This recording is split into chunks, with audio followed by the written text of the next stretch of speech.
Eu não costumo escrever relatos.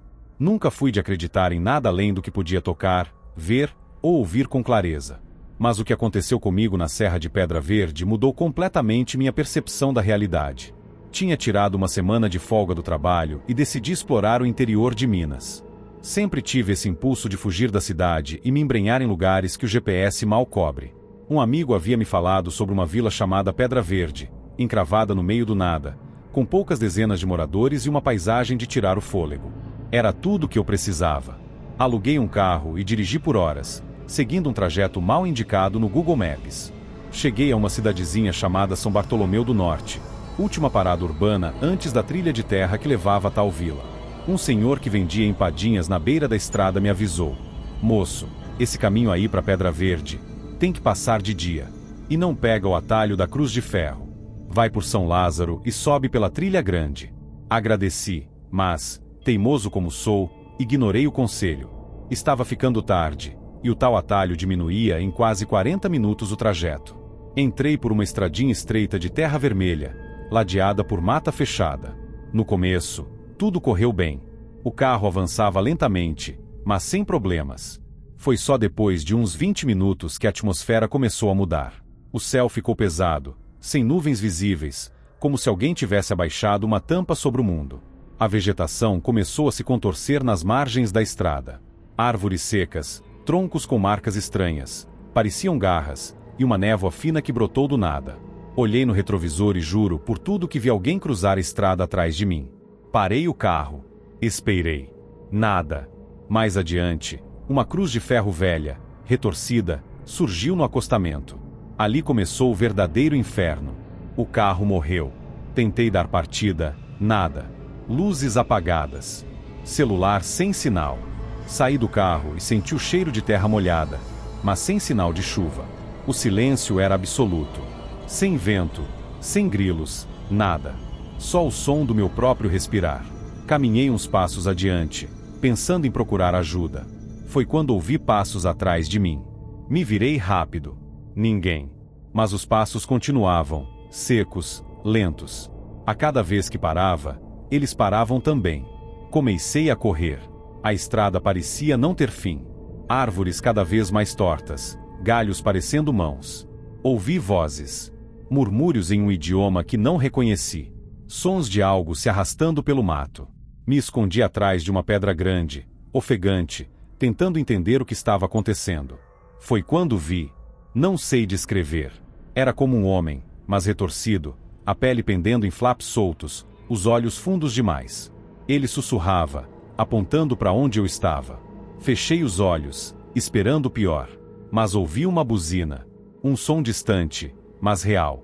Quando abri os olhos, ele havia sumido. Corri em direção ao som. Encontrei um jipe velho, com 2 homens armados dentro.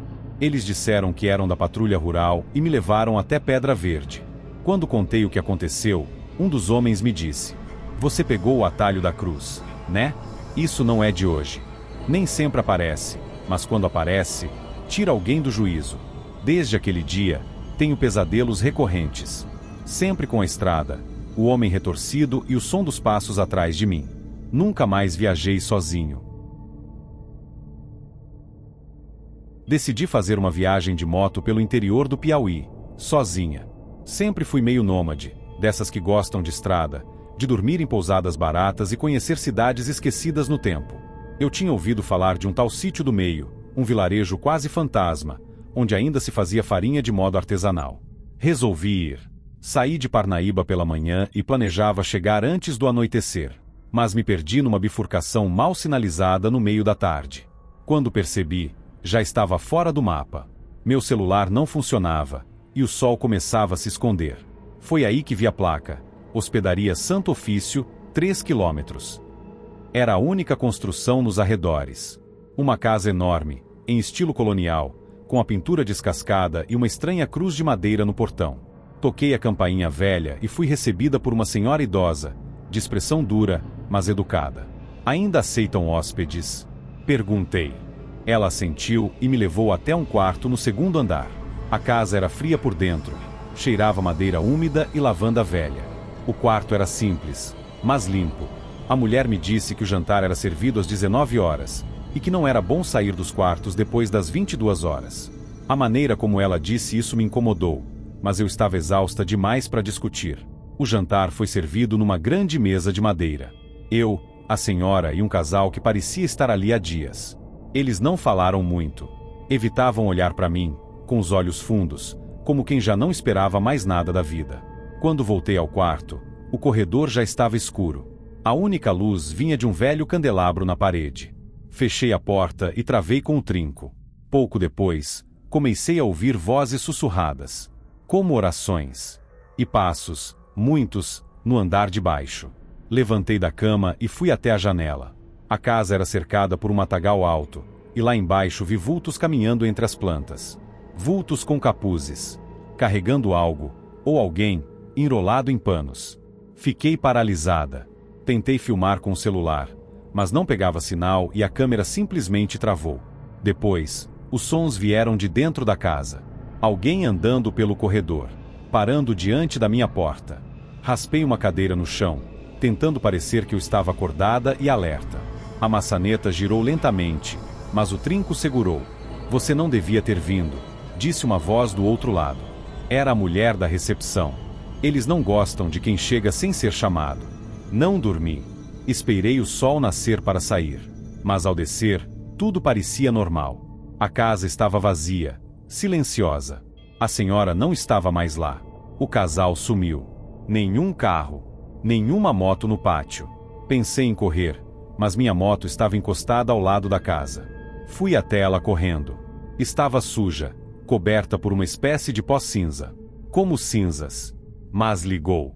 Quando fui sair, notei algo cravado no banco. Um prego enferrujado com um pedaço de tecido preso, como uma tira de mortalha. Joguei longe, acelerei e nunca mais parei até chegar em Teresina. Algumas semanas depois, tentei buscar essa tal hospedaria Santo Ofício no Google. Nada. Nem imagens, nem menções. Só uma nota em um fórum antigo de viajantes: evite a estrada do Sítio do Meio. A casa ainda está de pé. E ela ainda recebe hóspedes. No final de 2021, eu e minha namorada, Camila, fizemos uma viagem ao norte do Mato Grosso para visitar um amigo que trabalhava em um projeto de energia solar em uma área remota. A ideia era passar 3 dias em uma região chamada Serra do Jacaré, um lugar isolado, mas com paisagens incríveis, segundo ele. Seguimos as instruções do meu amigo, que incluíam sair da estrada principal e pegar uma trilha de terra por mais de 2 horas. Até aí, tudo certo. Estávamos de 4x4, bem equipados, GPS funcionando. Mas, em determinado ponto, o sinal do GPS ficou intermitente. Por teimosia, continuei seguindo o que achei ser o caminho. O estranho foi que começamos a ver coisas que não batiam com a descrição dele. A estrada afunilava, o mato parecia mais fechado. Havia uma espécie de névoa fina no ar, mesmo com o sol quente. Chegamos a um lugar plano com placas de madeira meio caídas, escritas à mão. Uma delas dizia: retorne. Este lugar não pertence ao tempo. Rimos. Achamos que era algum aviso de garimpeiros ou de povo local querendo afastar visitantes. Bobeira. Mas logo depois, o clima começou a mudar. O céu escureceu como se fosse anoitecer, mas o relógio marcava 3 da tarde. E foi aí que o carro começou a falhar. Os faróis piscaram sozinhos, o rádio ligou e desligou várias vezes com estática forte. Camila começou a ficar nervosa. Eu tentei dar ré, mas parecia que os pneus estavam atolados, só que o chão era seco. Descemos para ver, e os 2 pneus traseiros estavam afundados em algo que parecia areia movediça, no meio da estrada de terra seca. Isso não fazia sentido. Corri de volta pro carro, peguei o celular. Nada de sinal. Mas uma coordenada surgiu sozinha na tela, como uma notificação estranha. Latitude -11.3941, longitude -55.1826. E logo depois, uma frase: você chegou. Camila começou a chorar. Disse que estava ouvindo uma voz chamando o nome dela vindo do mato. Eu também ouvi. Fraca, arrastada, como alguém sem ar. Camila. A floresta ao redor começou a parecer errada. As árvores se moviam, ou pareciam mais próximas cada vez que olhávamos. O som de galhos quebrando vinha de todos os lados. Um cheiro forte de ferro, como sangue, tomou o ar. Quando olhei para o horizonte, juro por Deus, vi uma figura com o rosto coberto por um pano preto, parado entre duas árvores. Não se movia. Só estava lá. Entramos no carro. Tranquei as portas. Camila repetia uma oração em voz baixa, tremendo. Eu tentei dar partida e, sem explicação, o carro ligou. A ré funcionou. Saímos derrapando dali. Levamos quase 4 horas até reencontrar a estrada original. Ao chegarmos na cidade mais próxima, o céu voltou ao normal, o clima também. Contamos o ocorrido a um policial local. Ele nos olhou sério e disse: "Vocês chegaram na latitude morta. Não sei como voltaram. Teve gente que foi para lá e nunca mais saiu. Nem rastro." Pesquisei depois. Encontrei fóruns obscuros na internet com relatos parecidos. Um lugar que não aparece no mapa. Um ponto cego, onde as leis do tempo e do espaço parecem falhar. Dizem que é uma fenda. Outros, que é um antigo território ritualístico amaldiçoado. Desde então, nunca mais fiz trilha sem guia. E às vezes, em noites muito silenciosas, juro que ainda ouço aquela voz, sussurrando o nome dela. Em setembro do ano passado, precisei viajar a trabalho para o interior do Rio Grande do Sul. Fui visitar uma fazenda experimental para uma matéria que estava escrevendo. A equipe da empresa me deu todas as coordenadas, mas alertou que o caminho não era bem sinalizado. Peguei um carro alugado e segui viagem. O dia estava nublado, o que combinava com o clima isolado da região. Estradas de chão batido, vastas plantações de milho e quase nenhuma presença humana por quilômetros. A estrada que me indicaram era conhecida pelos locais como Linha Velha. Diziam que era mais curta, mas que ninguém usava mais depois de os acidentes estranhos. Claro que eu, querendo economizar tempo, fui por ela. A estrada era de terra batida e parecia bem conservada. Mas lá pela 4ª curva, lembro disso com uma clareza maldita, vi um homem parado no meio da estrada. Alto, magro, roupas escuras, chapéu. Parecia um tropeiro de outros tempos. Achei estranho alguém estar ali no meio do nada. Reduzi, abri o vidro. "Senhor, tá tudo bem?" Gritei. Ele não respondeu. Só ficou me olhando. Não tinha expressão. Os olhos eram fundos demais. Aquilo me gelou. Resolvi seguir. Passei por ele devagar. Ele não se mexeu. Foi aí que tudo começou. A cada curva seguinte, eu via ele de novo. Exatamente igual. Parado. Mesmo chapéu, mesmo rosto inexpressivo. 1, 2, 3 vezes. Eu já estava me arrepiando inteiro. Pensei que poderia ser algum problema psicológico. Cansaço, estresse. Parei o carro depois da 7ª aparição. Desci. Gritei: "O que você quer?" O vento respondeu: "Nada mais." Entrei no carro e acelerei. Mas a estrada parecia se repetir. As árvores, as cercas, até uma pedra rachada no chão, tudo se repetia em loop. Comecei a suar. Liguei o rádio para me distrair. Só chiado. Olhei no espelho retrovisor e vi, dentro do carro, no banco de trás, a silhueta dele. Gritei. Bati o carro num barranco. Apaguei. Acordei horas depois. Já era noite. A frente do carro estava danificada, mas funcionava. Dei partida, tremendo. Liguei os faróis. E ele estava ali, novamente, parado bem na frente. Fechei os olhos. Acelerei com tudo. Mas quando os abri, ele havia sumido. Consegui sair da estrada depois de mais alguns minutos. Cheguei numa casa simples onde um casal de senhores me acolheu. Quando contei o que aconteceu, o homem, calado até então, disse algo que me fez gelar. "Você viu o homem da curva 4. Ele aparece para quem está fora do caminho. A estrada fecha, dobra em si mesma, até ele cansar do jogo. Quase ninguém sai." Mostraram um recorte antigo de jornal. Várias pessoas desaparecidas na região. Algumas que alegaram ter visto um homem parado, antes de sumirem. Só 2 sobreviveram, eu fui o terceiro. Até hoje, evito olhar pelo espelho retrovisor quando viajo. Sempre temo ver aquele chapéu, aquele rosto sem alma de novo.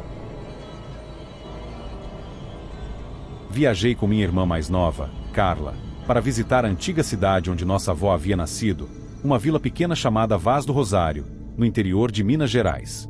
Era uma região montanhosa, muito afastada, onde quase ninguém mais morava. Nossa avó sempre falava da infância lá, mas com um misto de saudade e terror. Ela costumava dizer: não se volta para Vila Vaz depois que sai.